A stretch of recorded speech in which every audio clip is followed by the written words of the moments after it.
Hey guys, welcome to a brand new video to the channel. So in this video, it's going to be a nice little talk through kind of video of the updates which are coming next week to the game. So what Jagex have decided to do with the release of the Gates of Elidinis, they're going to do something very similar to what we did last year for Vorkath's release. And that was the Vorkath hunt. But this time, what they're going to be doing is the Elidinis hunt. And thanks to the handy little calendar we've got now, we can see here the Gate of Elidinis hunt here. Now this also highlights what sorts of overrides, buffs and stuff is going to come to the game. But there's quite a few very good things from this. So the first one is the Moon Guard and Lantern overrides, which will probably be for like your necromancy weapons, which, you know, we love the overrides. The Vorkath ones are actually pretty good, so I do rate them, and I think these will be pretty good as well. The Gate of Elidinis Rare Drop Enhancer, which, yeah, I'm not too sure that's a good way to go compared to like how well the Sanctum went and how often the Sanctum's drops were. But again, it's encouraging people to do this hunt, which is why they're putting out rewards. The ones I'm interested in, especially for the next couple of weeks, is the Infinite Porter.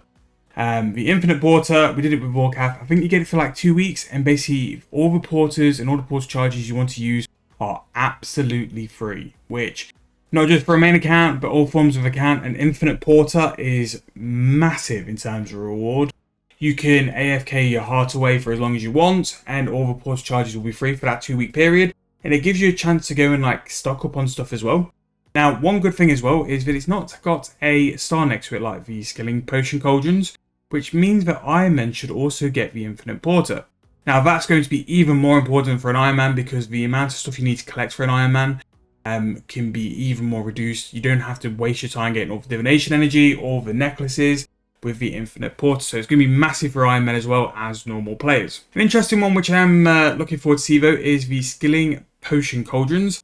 Now, from the boss fight of the Gates of Elidinis quest we did yesterday, I can kind of see where this is going to help because you do need a variety of skills to help through that boss fight as well. So whether that's going to be good, but if it would be really interesting for like mid-level accounts. So I think on the bond account I'll be trying them out as well because really good way to see if that potion is going to be similar to an overload and hold your stats up, and it may mean that you can go and train at higher spots. So for an example, my bond account is 85 woodcutting.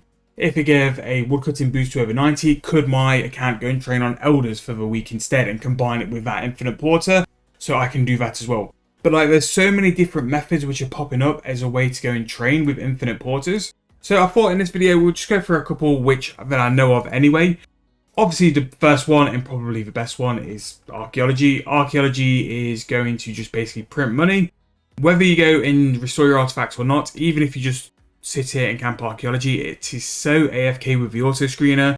The prices of materials are pretty good at the minute. Price of materials are probably going to take a hit because of the Infinite Porter, because so many people do Archaeology. But it could be a really good time for you to invest in Archaeology materials if you're looking to complete a lot of artifacts, because they're going to go pretty cheap because so many people are doing Archaeology. But again, in terms of a pure hard AFK, this will always be my choice. It is so good and a really chilled way to do it.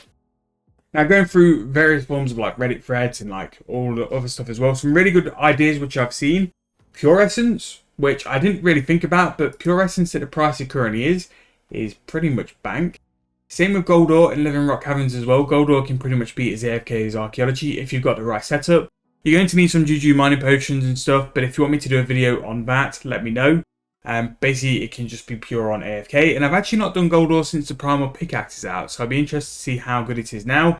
And if you do go and do Gold Ore, a really big recommendation is use a big book. It is great for getting clue scrolls and procs on the clue scrolls as well.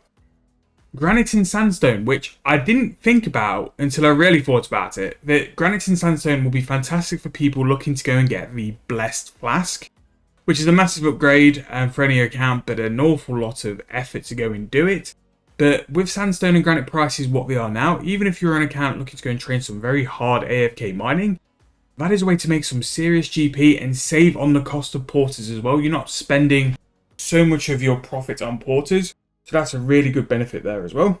We've got woodcutting, like I mentioned before. Elders is what I'd look to do, but also Acadia logs. Acadia logs are one of the best woodcutting XPs per hour, and now that you can use an Infinite Porter, it's just become fully AFK until the tree goes down as well.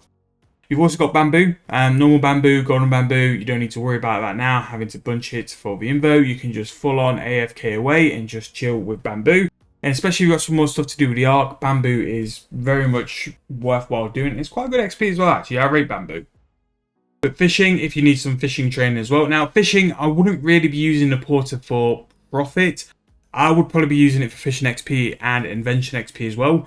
One of my favourite spots to go and do fishing is trout and salmon. Easy, it goes to the bank. Trout and salmon actually have a little bit of GP value now because of player-owned farms, but it's really good for also training up your fishing and the rodomatics as well, which you use for fishing as well. Really good way to train those up. Farming, if you've got things to do like the leafy potions, if you want to do quite a lot of herbs and force your way through it, having the infinite porter is a good time to go and do it because you can just bank your stuff away. Yes, you'll still get the noted stuff, but you don't need to worry about that. Mining, all the new Demonheim ores, yes, they've gone down a little bit, but still very good to go and do those. And sandstone and gems as well. You can mine gems in the Elf City, which is really good. And again, like loads of collecting of secondaries for herbs and stuff. There's so many different things you can do with porters that, like, whatever you want to find, you can definitely find something to use porters for it. But I think a really big thing for players who want to AFK a lot, archaeology really is the one. And especially if you've not got like 99 or 120, now's a really good time for you to go and get that because you can just save a significant amount of money with having to do some porters. Now, in terms of archaeology, a lot of people concentrate on the Tetra Compass sets, which is, in my opinion, is correct because with the Tetra Compass sets, the caskets are very good in terms of GP value. Now, I'm pretty much doing a video now where I'm collecting quite a few Tetra Compass sets, and hopefully going to be doing a big Tetra Compass loot video because I think a lot of prices have changed since when they were like sort of the big fashion. A lot of the archaeology materials are higher in price, and they're good for clue scrolls as well, really good for master clue scrolls. So I'm going to be using my porters mainly for archaeology, but if there's something else which sort of sticks out, maybe you want to do a bit of training and stuff, I'll go and do stuff like that as well. But if you're a lower level account, you can go and kill dragons. You could use dragons. The porters will cover all the dragon hide. Your City of achievement diary book will cover all the bones. There's just so many different opportunities you can do. And what I'm going to do now is just really quickly flick over to the wiki. So this is the wiki and basically all the items which can be used for a porter. As you can see here, archaeology, you've got all the materials. That's very easy. Farming, you've got all the herbs, all the grapes. Farming will just be like a kind of it's useful to have. Just saves you invo space and stuff. Fishing, yes, there's loads of different stuff you can do. You can go do the stuff at Croesus as well. That is very AFK XP and it'll be very good XP as well.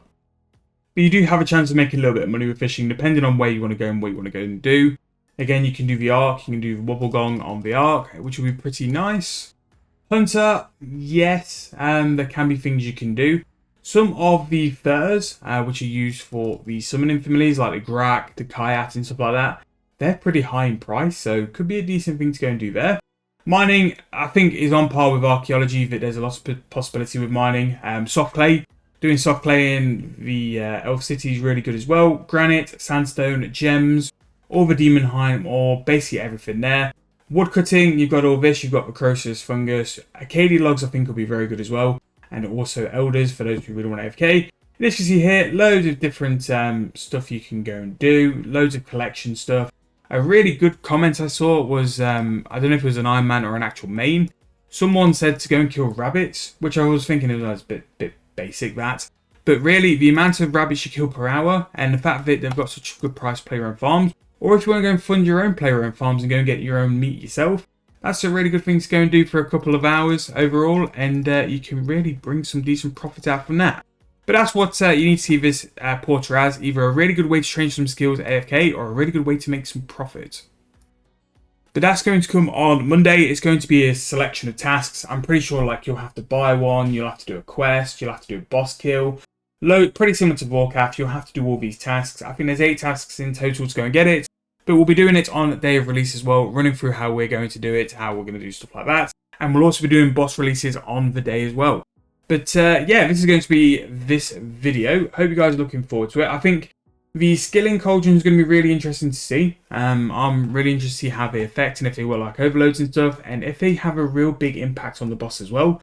Because some of the herbal potions, like let's say like a woodcutting potion and stuff, doesn't really have much of a use at the minute. And maybe like this could be a boss where skilling boosting potions are finally going to be like something decent and something worthwhile as well. And of course, we'll be doing our videos where off the back of a skilling boss, we'll go through money making methods which have been created off the back of that as well.